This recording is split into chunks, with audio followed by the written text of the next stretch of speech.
안녕하십니까? 예, 오늘이 음력으로 7월 21일이죠. 그냥 7월 27일. 어렸을 때 추석이 가까워지면은 괜히 기분이 좋았습니다. 뭐 이유를 설명 안 해도 제 세대 성도님들은 왜 기분이 좋았는지 아실 겁니다. 일단 추석 때 먹을 게 많잖아요. 그만큼 우리들 세대에 먹는 것은 가장 큰 관심사였어요. 근데 추석이 또 다가오고 있네요. 우리는 무엇에 관심을 가져야 될까요? 추석 때 만나게 될 가족이나 친지에게 어떻게 복음을 전할 것인가? 여기에 관심을 가지고 미리 표적을 정하고 기도를 드려야 되겠죠. 그리고 어떻게 하면 만날 수 있을까? 그것도 생각해 봐야 되고요. 그래서 미리미리 복음 전할 대상을 정해놓고 기도하시기 바랍니다.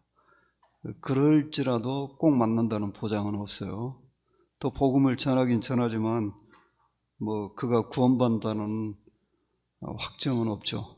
하지만 우리가 할 수 있는 최선의 것을 해봐야 합니다. 창세기 13장 같이 보겠습니다.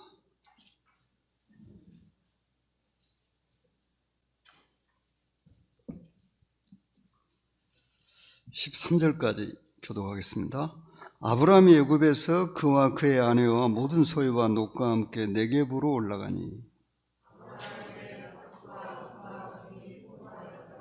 그가 네겝에서부터 길을 떠나 베델에 이르며 베델과 아이 사이 곧 전에 장막 쳤던 곳에 이르니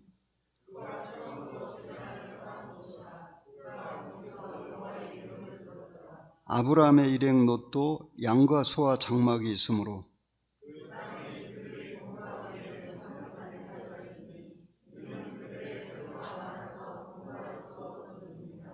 그러므로 아브라함의 가축의 목자와 롯의 가축의 목자가 서로 다투고 또 가나안 사람과 브리스 사람도 그 땅에 거주하였는지라.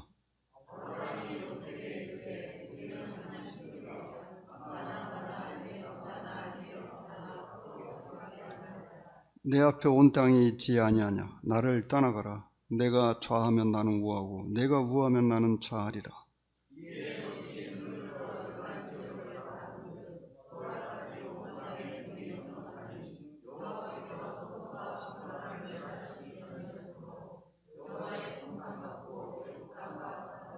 그러므로 롯이 요단 온 지역을 택하고 동으로 옮기니 그들이 서로 떠난지라.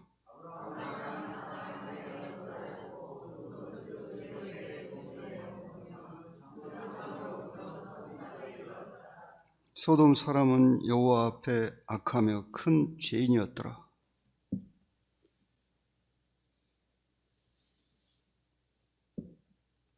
갈대아 우르에서 출발할 때 같이 출발했던 롯이 이제 마침내 삼촌 아브라함과 서로 헤어지게 됩니다.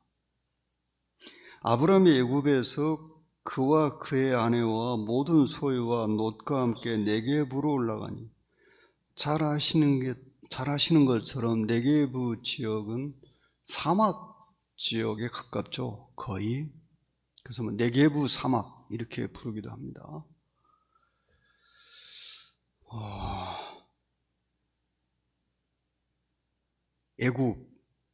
애굽은 성경에서 흔히 세상을 상징합니다.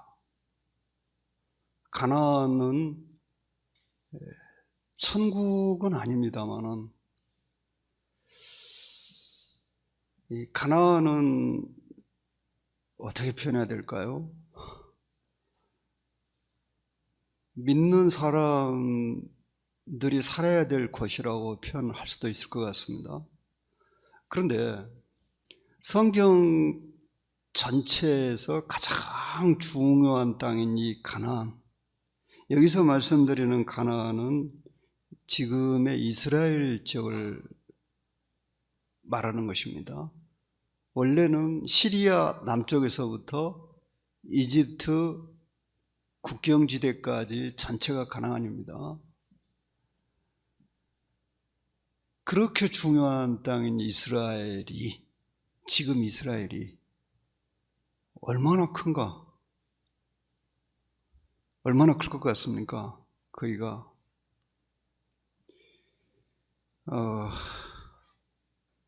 우리나라의 5분의 1 정도, 22,000제곱킬로미터입니다. 남북한 합친 것의 10분의 1이죠. 남북한 합치면 우리가 22만 제곱킬로미터. 남한만 하면 얼마냐? 대략 10만 제곱킬로미터입니다. 그러니까 99,000 제곱킬로미터라고 하는데요, 남한 땅을. 그러면 22,000제곱킬로미터면 우리 남한 땅의 약 5분의 1 정도, 5분의 1이 조금 넘을 것 같습니다. 그래서 경상남북도 합친 땅쯤 된다고 그래요. 그런데 그 작은 땅이, 인구는 한 800만 명이죠, 현재. 갈수록 늘어나고 있지만은, 그 작은 땅이 성경에서 가장 중요한 땅이고, 이 세상에서 가장 중요한 땅입니다. 만약에 이스라엘 나라가 지도에서 사라진다면은 예수님이 세상에 오실 수가 없습니다. 못 오십니다. 사단이 길을 쓰고 이스라엘 민족을 지상에서 지워버리려고 했고, 이스라엘이 정말 가진 고생을 다 해가지고 독립을 하니까 그 후에도 이스라엘을 이 지상에서 지워버리려고 얼마나 사단이 발악을 했습니까? 그것은 이스라엘의 운명과 사단의 운명은 밀접한 관련이 있으니까요. 또 이스라엘은 하나님의 선민인데 사단이 하나님하고는 싸울 수가 없으니까 하나님의 선택한 민족인 이스라엘에다가 화를 퍼붓는 그런 측면도 있다고 합니다. 그러니까 이스라엘을 길을 쓰고 지상에서 없애버리려고 애를 썼지만은 없애지 못하고 오히려 이스라엘은 더 번성하고 있죠. 그것은 하나님이 살아계시다는 또 다른 증거입니다. 쉬운 예로 이스라엘이 1차 중동전을 치를 때 이 이스라엘의 군사력과 이스라엘을 쳐들어 공격한 아랍의 군사력의 차이는 125대 1이었습니다. 그것은 그 당시 이스라엘은 군함 한 척이 없어가지고 이 두꺼운 종이로 군함을 만들어서 항구에다가 띄워놨다고 합니다. 그러니까 멀리서 보니까 군함처럼 분명히 군함이 없다고 다 정보를 입수하고 쳐들어가는데 저기에 커다란 군함이 있다 있는 거예요. 그러니까 못 갔어요. 나중에 알고 보니까 종이로 만든 종이배였어요. 그 정도로 이스라엘이 1차 중동전 때 그냥 없어질 수 있었는데 하나님께서 오히려 1차 중동전을 통해서 이스라엘 크게 이기고 이스라엘 땅도 커지게 됩니다.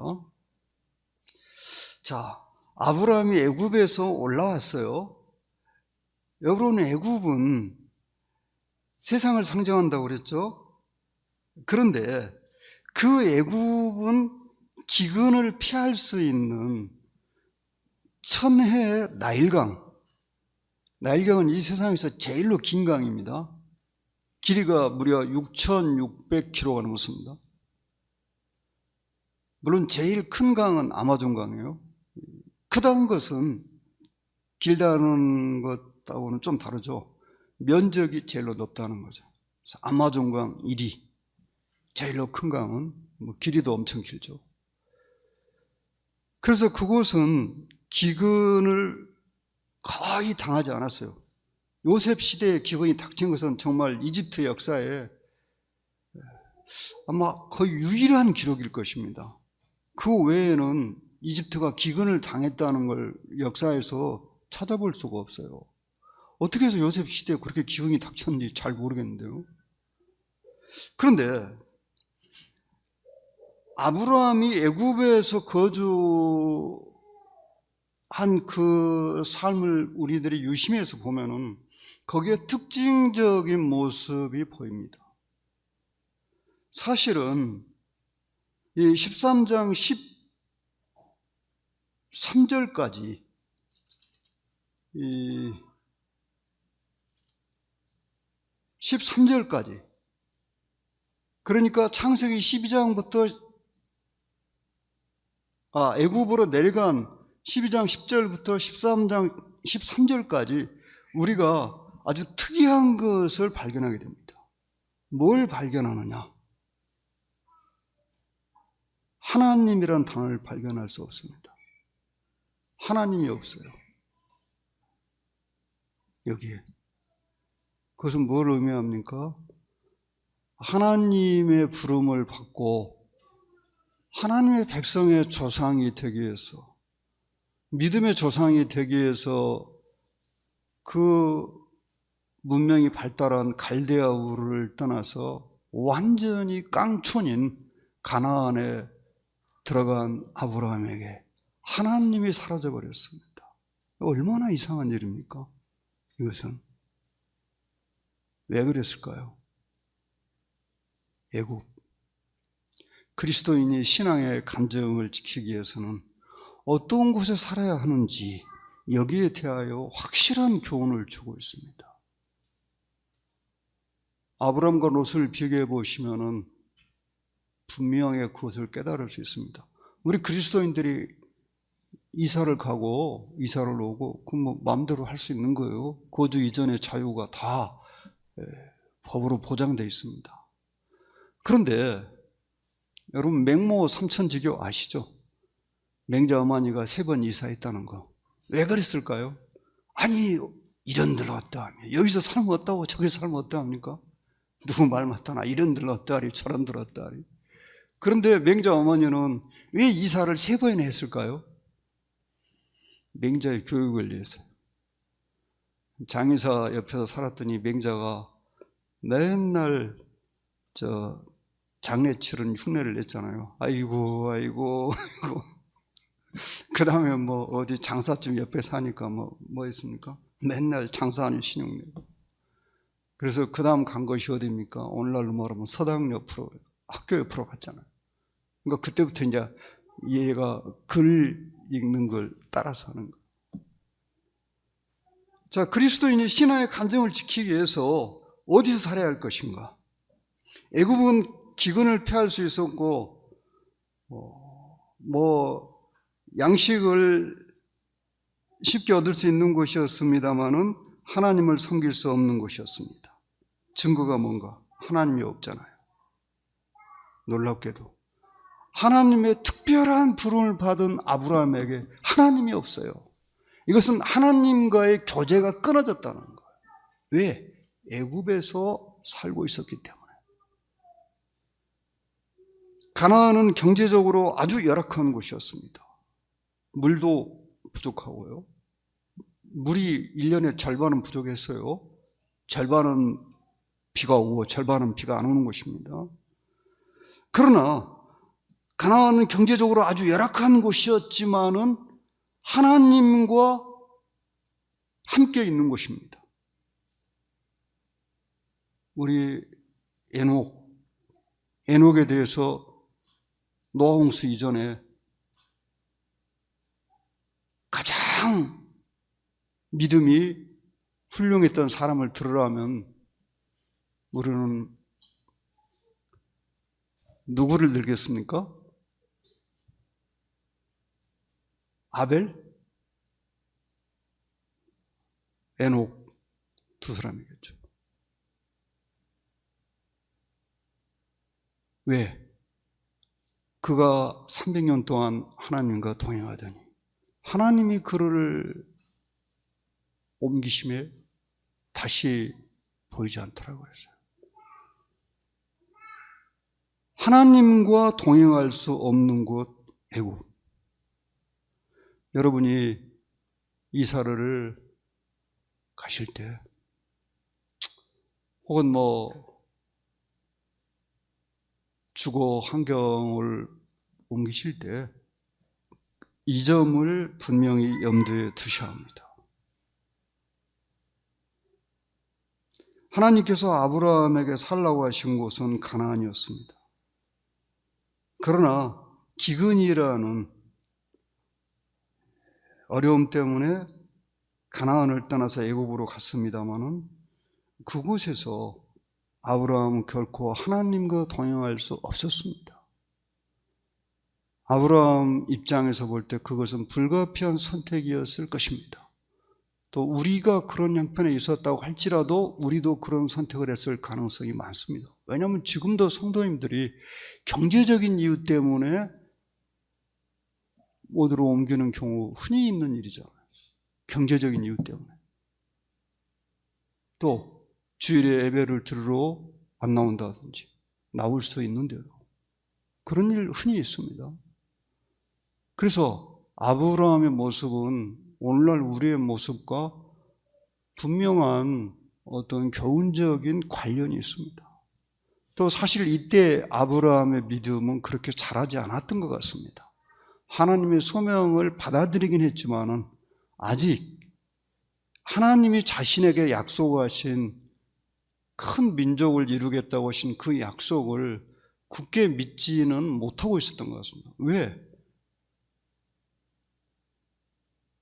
이삭이 태어나기 전에 이스마엘을 인간적인 방법으로 태어나게 했잖아요. 그런 것을 보면요. 그런데 아브라함의 믿음이 아주 잘한 것은 이삭을 하나님께서 약속하셨을 때부터 이삭이 태어날 때까지 그 기간이었을 것입니다. 히브리서 11장에 보시면 아브라함의 믿음으로 이삭을 갖게 되었다고 보니까 하나님이 이삭을 주시겠다고 약속하신 그때부터 이삭이 태어날 때까지 약 1년 동안에 아브라함과 사라의 믿음이 분명히 아주 자랐습니다. 그래서 히브리서 11장에서는 그 기간에 대해서 아브라함과 사라가 믿음이 어떠했는가를 말씀하고 있죠. 아브라함의 가축과 은과 금이 많았다고 했습니다. 애굽으로 가가지고 물질적으로 아브라함이 큰 번성을 이루었어요. 그런데 후에 보시면은 이것이 정말 얼마나 심각한 결과를 초래하게 되는지 아실 것입니다. 사실 큰 재물은 아브라함에게 그다지 무슨 시험이 되지는 않았어요. 노대교는 그게 큰 시험이 됐지만, 그러나 이때 아브라함 가정에 누가 들어왔냐면 하갈이 들어왔습니다. 여기에는 나오지 않지만, 그리고 그 하갈로 인해서 아브라함 가정에 아주 감당하기 어려운 고통이 오게 되죠. 또 사라도 육신적인 그 유혹에 빠지게 됐고요. 그 하갈로 인해서. 근데 그 하갈이 아브라함이 애굽으로 내려가지 않았다면은 아브라함 가정에 들어올 수 없었습니다. 아브라함이 애굽에 가서 큰 부자가 되어가지고 나왔습니다만은 거기서 얻은 부는 아무것도 아니었어요. 나중에 보니까. 실제 그렇습니다. 우리가 세상을 떠난 후에는 우리들이 이 세상에서 얼마나 많은 것을 얻었느냐? 그것은 우리들이 후에 남기는 명예에 아무런 도움이 되지 않습니다. 여러분, 성경에 나오는 인물들 중에 그 부로 인해서 후세 사람들에게 존경받는 사람이 단 한 명이라도 있습니까? 성경에 약 4,000명의 사람들이 나오는데 그 중에 부유한 것 때문에 후세인들에게 주님 안에서 칭찬을 받고 존경받는 사람이 한 명이나 있냐고요. 한 명도 없어요. 우리는 성경에 나오는 믿음의 인물들의 경제 형편에 대해서 별로 아는 바 없습니다. 거기 관심도 없고요. 오히려 가난한 가운데에서 믿음을 지켰던 믿음의 선진들에 대해서 우리는 관심을 갖고 있습니다. 넉넉하고 부유하게 살고 그것 때문에 하나님을 잘 섬겼다, 그런 기록도 찾아볼 수가 없어요. 성경은 그냥 창세기부터 요한계시록까지 그냥 싹 뒤져보세요. 물론 제가 드리는 말씀이 가난하게 살아야만 믿음이 좋다, 그런 의미는 절대로 아닙니다. 즉, 부가 우리의 인생에서 제일 중요한 것이 될 수는 없다는 것입니다. 하나님께서 우리 사람들을 가치 있게 평가하시는 것은 오직 하나님의 그 표준에 맞아야 되는 것입니다. 그건 뭐냐면은 하나님이 가치 있다고 말씀하시는 그것을 위해서 사는 것, 그 사람은 하나님에게 가치 있는 사람으로 평가하십니다. 하나님이 귀하게 여기는 것, 그것이 무엇인가? 우리는 그것을 관심을 가지고 살펴봐야 되겠죠. 또 믿음의 집시, 누가 그런 표현을 썼어요? 집시가 어떤 사람들입니까? 집이 없이 떠도는 사람들입니까? 쉽게 말해서 일정한 정처가 없이 떠돌아다니면서 사는 사람들이잖아요, 집시. 그런데 역사적으로 이 집시들이 정말 엄청난 비극을 당한 때가 있었어요. 누구를 만나가지고 무서운 악마를 만나갖고 2차 세계대전 때 히틀러가 집시들, 저 쓸모없는 것들 다 때려 죽이라고 그랬어요. 그래서 2차 세계대전 때 집시들이 떼죽음을 당했습니다, 히틀러에 의해서. 그래서 그 2차 세계대전이 끝나고 집시들이 거의 없어져 버렸어요. 히틀러가 그냥 싹 쓸어버립니다. 그때 4만 명인가 2만 명인가 얼마를 죽여버렸대요. 집시 별로 많지도 않은데. 믿음의 집시, 즉 믿음의 방랑자, 믿음의 태보자에게 있어서 하나님을 기쁘시게 하는 일이 뭘까요? 그 믿음이 퇴보하기 전에 그 원위치로 회복되는 것입니다. 오직.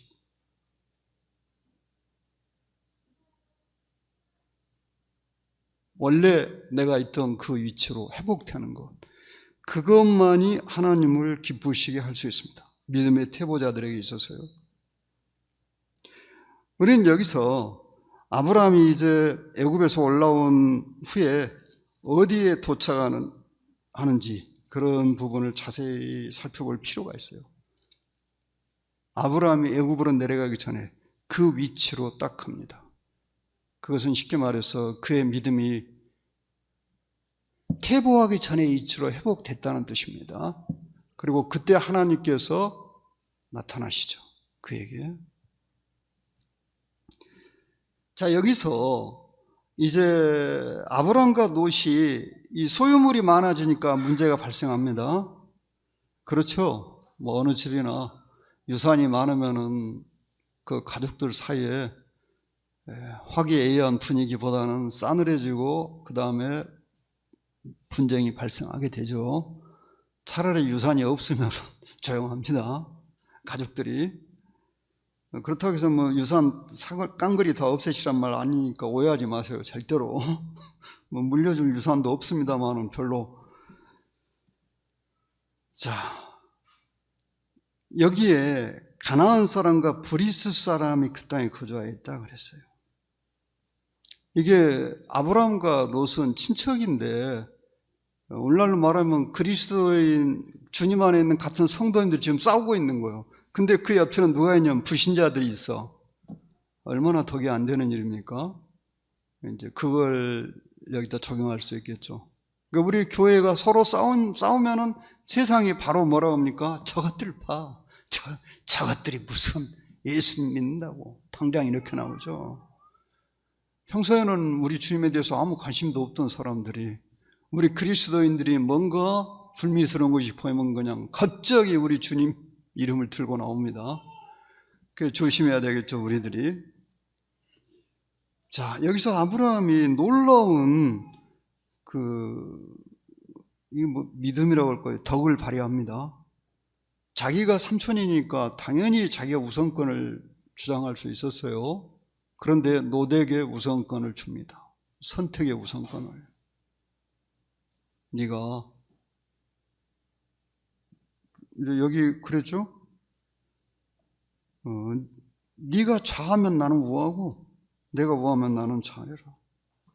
네가 먼저 선택해라. 그래서 롯이 이제 눈을 들어가지고 요단 지역을 바라봤다 그랬어요. 뭐가 생각납니까? 눈을 들어가지고 세상을 바라봤다. 뭐 그렇게 표현되겠죠. 어디가 더 좋은 곳인가? 어디가 살기 더 좋은 곳인가? 어디가 더 경제적으로 부유한 곳인가? 경제적인 부를 얻기 좋은 곳인가? 이걸 살펴본 것이 아니겠습니까? 그래서 그때는 소돔과 고모라가 멸망하기 전이에요. 그러니까 갈릴리 호수에서 이 요단강이 시작돼가지고 여기 안 나오는데 이렇게 쭉 내려오잖아요. 근데 요단강은 이 강의 수위가 지중해 바다보다 더 낮습니다. 이게 계속 내려오는 거예요. 요단이라는 말 자체가 급한 여울이라는 뜻이에요.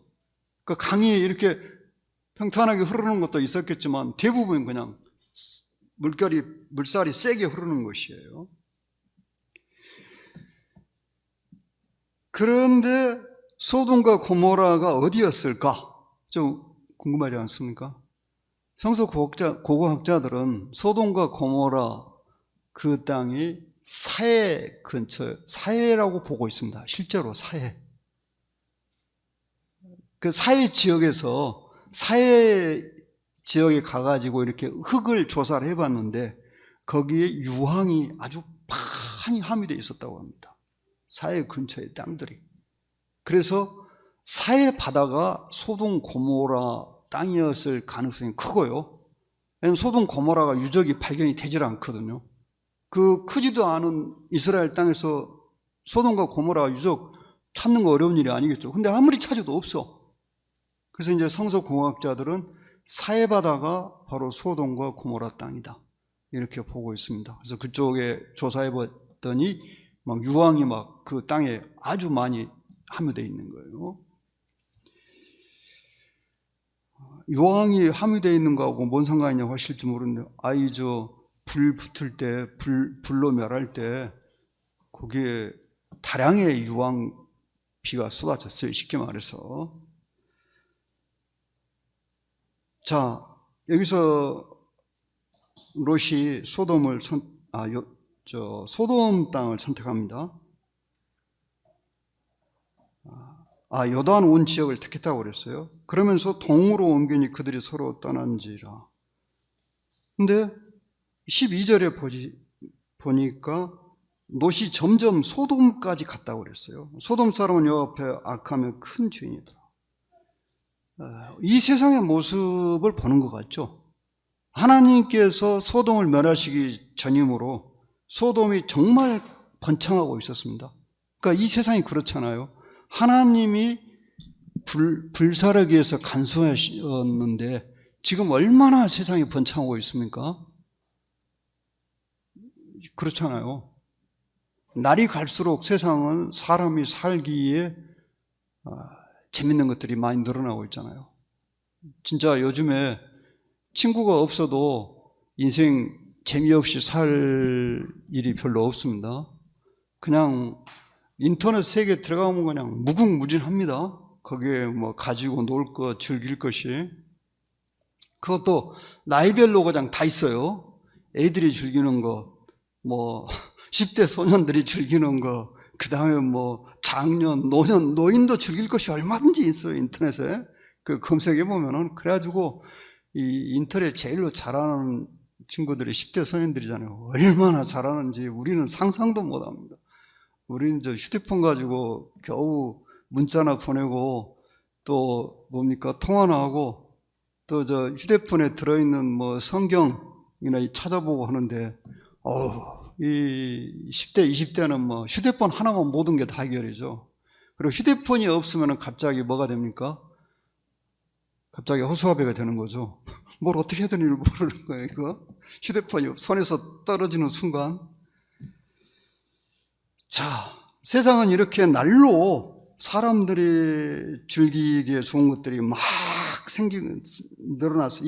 이미 늘어날 만큼 늘어났어요. 그러면 아브라함과 롯을 비교할 때 이 소돔은 아브라함한테는 전혀 어울리지 않는 장소. 사실은 하나님에게는 소돔은 전혀 어울리지 않는 장소입니다. 그러니까 하나님 멸하신 거잖아요. 소돔이 하나님에게 조금이라도 맞는 곳이 있었다면 하나님 멸하셨겠습니까? 그런데 소돔은 롯에게는 잘 어울리는 곳이었어요. 그럼 롯은 어떤 사람이냐?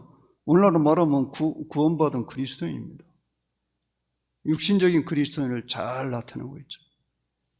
그러니까 구원은 받았는데 이 믿음의 어떤 꿈이 없는, 믿음의 비전이 없는 그리스도인을 너무 잘 나타내고 있는 거예요. 그 사람들 눈에는 영적인 것은 전혀 보이지가 않습니다. 볼 수가 없어요. 그러니까 여기 경건한 사람과 육신적인 사람 둘이 있어. 그러면 경건한 사람이 육신적인 사람에게 선택의 우선권을 주어요.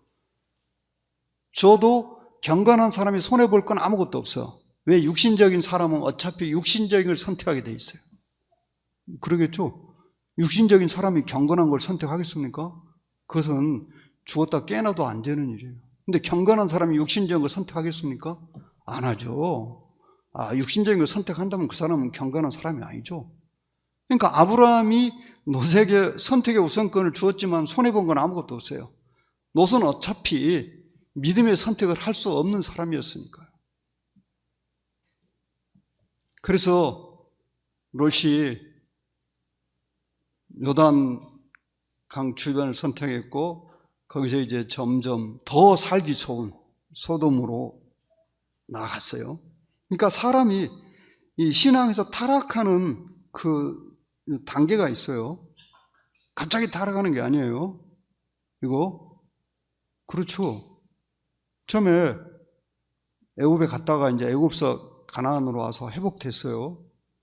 그것도 아브라함 때문이죠. 근데 아브라함 목자와 노승을 서로 다투잖아요. 다툼이 발생하잖아요. 그러니까 이제 아브라함이 선택하라고 그러잖아요. 그래서 거기서 롯이 이제 요단 들을 선택했어요. 그 이제 가나안은 산지예요, 주로 산. 산에서 이제 들로 내려간 거예요. 이제 그건 상징적인 의미인데 믿음이 지금 이렇게 내려가고 있는 거예요. 근데 그 요단 지역에서 더 내려가서 어디로? 소돔으로. 사해바다는 지리적으로도 지중해보다 얼마? 300 몇 미터인가 같은 낮은 곳이에요. 이 바다보다 더 낮죠, 훨씬. 일반 바다보다. 그냥 이렇게 쭉, 이제 믿음이 이렇게 쭉 떨어지고 있는 거예요. 이제 바닥까지 떨어졌어. 소돔까지. 이제 더 이상 떨어질 수가 없어요. 이제 이 바닥을 친 거예요. 그런 속에서는 혼자는 못 나옵니다.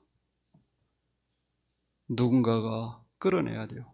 그런데 안타까운 것은 안 나오려고 하는 거예요. 그런 데서. 믿음이 있는 성도가 끌어내려고 팍 잡아다니는데 안 나와.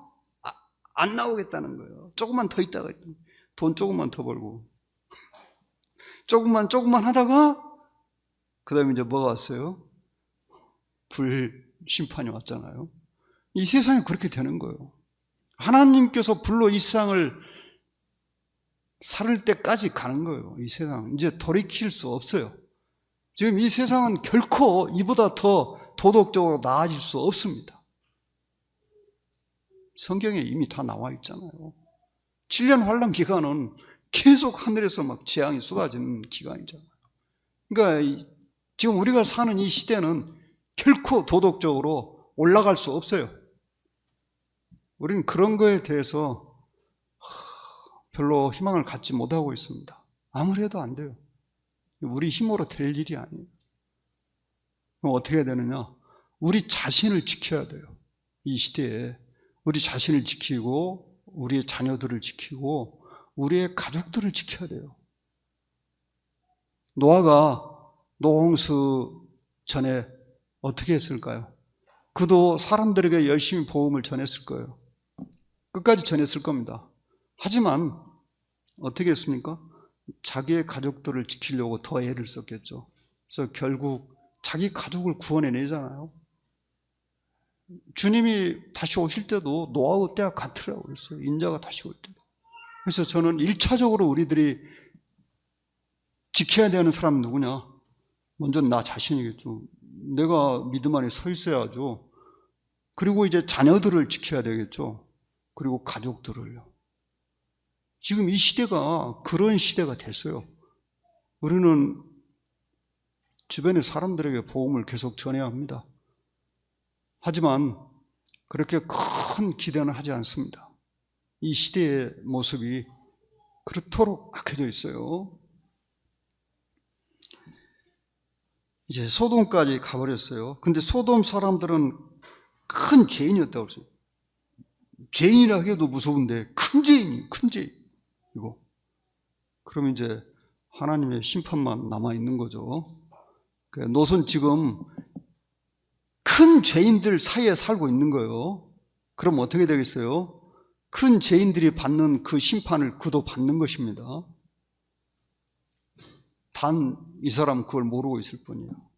아브라함은 그걸 걱정하고 있었어요. 틀림없이.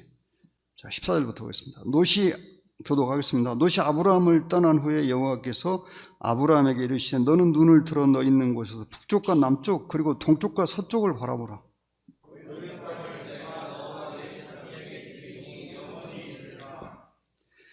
내가 내 자손이 땅의 티끌 같게 하리니 사람이 땅의 티끌을 능히 셀 수 있을진데 내 자손도 세리라.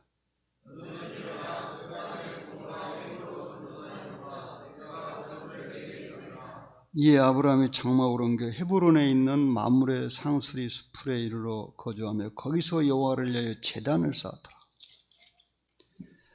롯이 아브라함을 떠난 후에 하나님께서 아브라함에게 다시 나타나셨습니다. 이 부분을 아주 깊이 생각해 보세요. 롯이 아브라함을 떠난 후에 아브라함이 애굽에서 올라왔어요. 1차적으로 회복된 것입니다. 그리고 마침내 육신적인 롯과 헤어졌어요. 그때 하나님 나타나시는 거예요. 아브라함에게. 그래서 처음에 하셨던 그 약속을 다시 확인해 주시고 더 자세하게 말씀해 주십니다. 여기서. 무엇을 우리가 교훈 받을 수가 있을까요? 여기에서. 우리는 아브라함이 애굽에서 올라온 것부터 깊은 교훈을 받습니다. 아브라함 스스로의 힘으로 올라온 게 아니죠. 그래서 하나님께서 어떤 사람을 불러가지고 하나님의 일을 하게 하셨다면 그 사람은 하나님의 은혜로 지탱되는 것입니다. 그 사람의 경건으로 지탱되는 것이 아니고요. 아브라함이 애굽에 갔을 때 부인 뺏길 뻔했는데 하나님이 개입하시잖아요. 거기에. 그리고 애굽에서 아브라함이 떠날 수밖에 없게 되잖아요. 바로가 떠나라고 그러잖아요. 아브라함과 함께 있다는 무슨 재앙을 당할지 모르니까. 그리고 아브라함이 이제 영적으로 회복됐고 하나님께서 아브라함이 이렇게 지체할 때도 기다려 주셨잖아요. 갈대아 우르에서 하란에서 가나안 올 때 하란에서 지체했을 때도 기다려 주셨어요. 그러니까 하나님이 부르신 사람, 어떤 일을 위해서 부르신 사람은 하나님의 은혜로 지탱되는 것이에요. 그의 경건이 아니고요. 그렇다면 우리는 무엇을 생각해야 될까요? 하나님께서 혹시 나를 하나님의 일에 지금 봉사할 수 있는 기회를 주시고 있다? 겸손해져야 되는 거죠. 이게 내 힘으로 되는 것이 아니었다는 걸 깨달아야 되는 거예요. 전 사도 바울이 나의 나된 것은 하나님의 은혜였다고 말한 것이 결코 과장이 아니라고 생각합니다. 실제로 그랬습니다. 우리는 바울이 아주 대단한 믿음의 사람인 거 알고 있습니다만은 그가 그런 일을 할 수 있도록 은혜를 베푸신 하나님 때문에 그렇게 했어요. 그게 사실이에요. 물론 은혜를 베풀어도 못하는 사람이 있어요. 안 하는 사람이 있긴 해요. 그렇다고 해서 하나님 일을 하는 그 근본적인 힘이 어디서 오느냐? 그 달라지는 건 아닙니다. 실패자가 있다 할지라도 하나님께로부터 오는 거예요.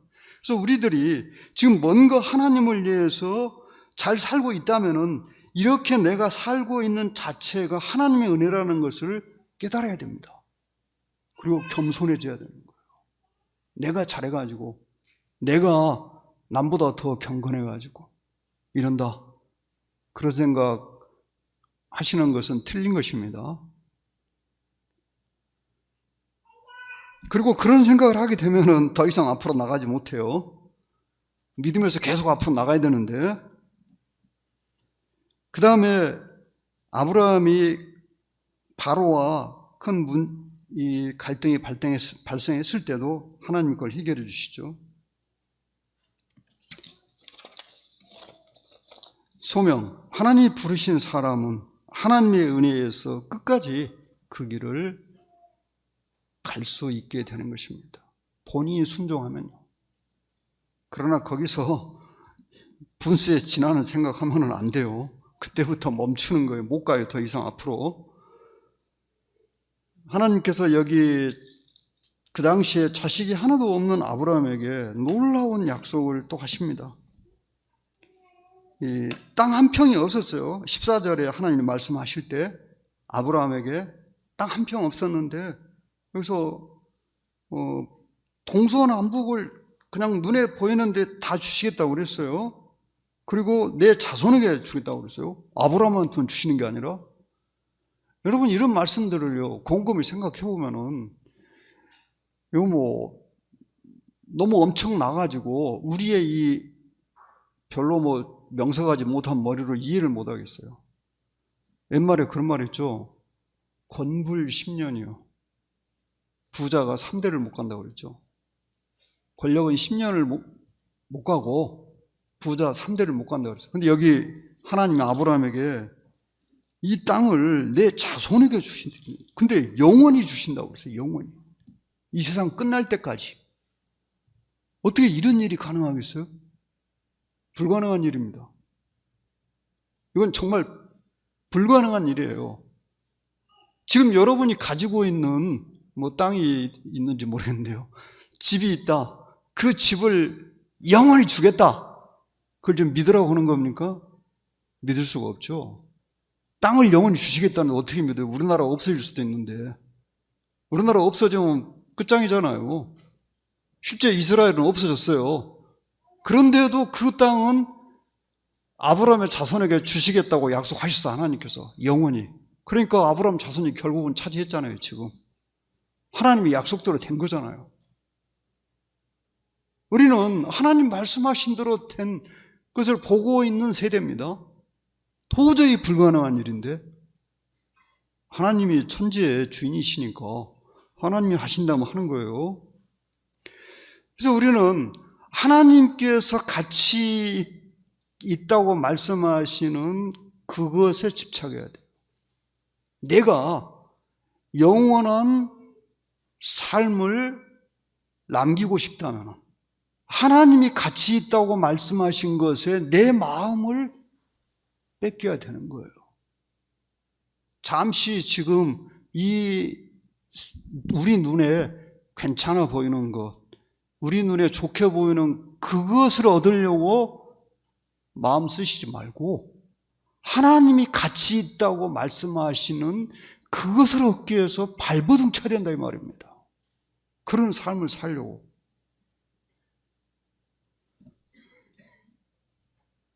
자손을 땅에 티끌같이 많게 하시겠다고 그랬어요. 여기서 셀 수 없을 만큼. 너는 일어나 그 땅을 종과 형으로 두루 다녀보라. 내가 그것을 내게 주리라. 저 교파인들 아주 좋아하는 말씀이죠. 내가 밟는 땅 다 주신다. 뭐 여리고 사건 그거 가지고 또 그러는데요. 아브라함이 요 가로 세로 얼마나 다녀봤는지는 모르겠어요. 근데 하나님 다 주시겠다고 그랬어요. 18절에 이제 아브라함이 여기서 제단을 쌓습니다. 제단이 뭘까요? 하나님께 제물을 드리고 경배를 드리는 단위잖아요. 쉽게 말해서 하나님과의 교제입니다. 애굽은 금도 많고 은도 많고 곡식도 많고 물도 많았습니다만 제단은 없었어요. 아브라함이 애굽에서 제단을 쌓았다는 기록 없습니다. 하나님과 교제가 끊어졌다고 말해요. 아니, 제단을 쌓을 수가 없어. 거기에서는 그거 쌓았다는 맞아주고 애굽 사람들한테 그러니까 못 쌓은 거예요. 우리들이 어디에 사느냐? 그거요, 별거 아닌 것 같은데 아주 중요합니다.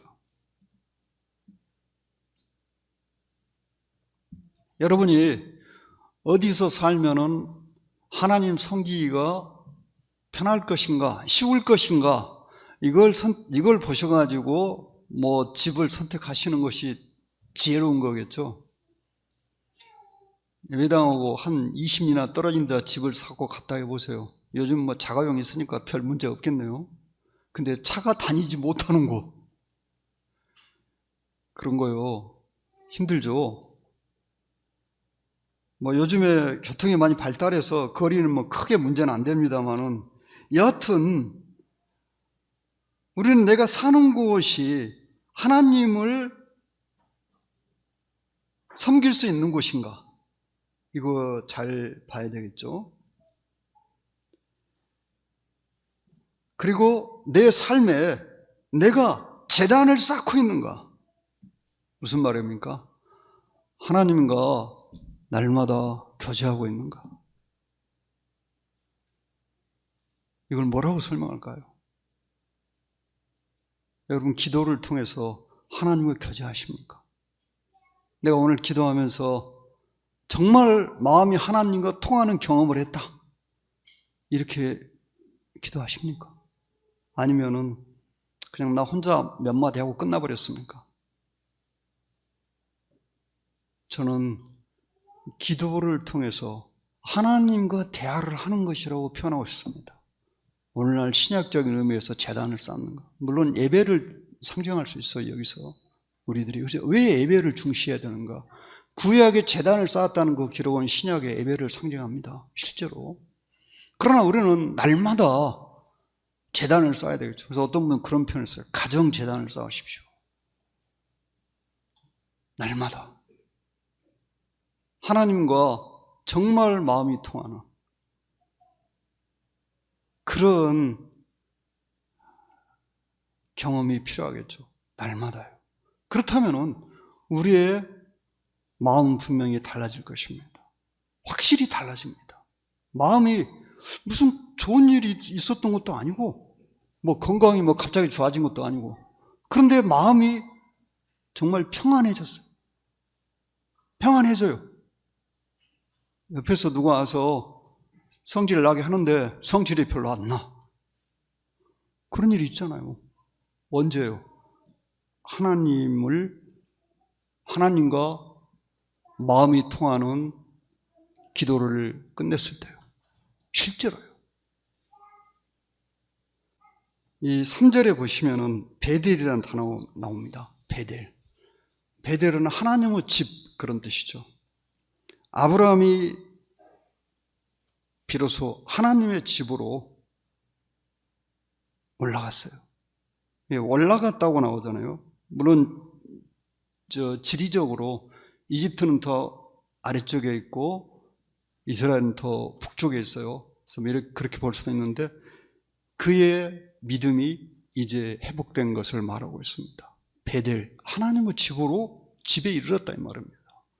우리 그리스도인들이 하나님의 집을 떠나서 방황할 수 있어요. 하나님이 이스라엘 것에 있지 않고 마음대로 나가서 세상 속으로 들어갈 수 있다, 그 말입니다. 그러나 그곳에서 결코 우리는 하나님을 만날 수는 없습니다. 하나님께서 있으라고 한 그곳,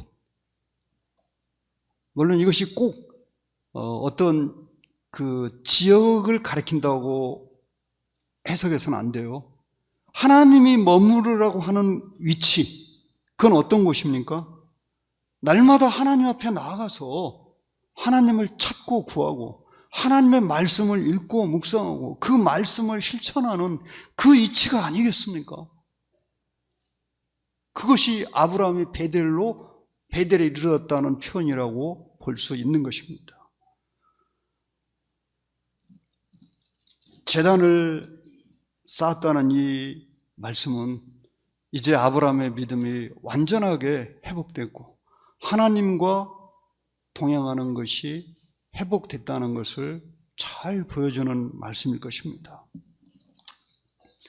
그러나 안타깝게도 그 시간에 롯은 어디가 있었어요? 소돔에 가 있었습니다. 그런데 소돔은 하나님께서 심판을 내리시려고 이미 작정해 놓으신 것이에요. 이 세상은 주님이 오시기 직전에 분명히 엄청나게 발달하고 아름다워질 것입니다. 그러나 세상 사람들이 모르는 것, 불사라기에서 간수하신 바 되었다는 이 무서운 말씀을 그들이 잘 모르고 있죠. 롯이 소돔까지 가가지고 큰 재물을 모았는데 만족했을까요? 과연? 그 사람이 구원받은 사람이 분명하기 때문에 성경은 롯이 구원받았다고 그랬어요. 의인이라고 하셨으니까요.